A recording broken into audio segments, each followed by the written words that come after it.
สนใจยังเชื่อมันในหัวใจตัวเอ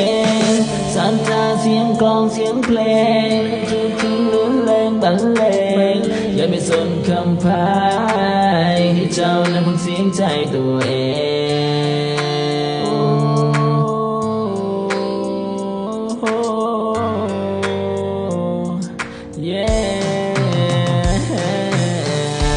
มาบัดนี้สิขอล้ำใส่จักวางมาบัดนี้สิขอล้ำใส่จักวางตอนนี้นางคำราที่ไล่ล่างห่างกันข้าวเมื่อครั้งก่อนสิเข้าวงการข้าวเมื่อครั้งก่อนสิเข้าวงการอุปสรรคไปแนวก่อนสิมีข่าวนี้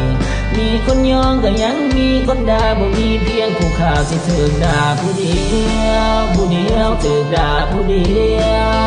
โอ้ยน้อคน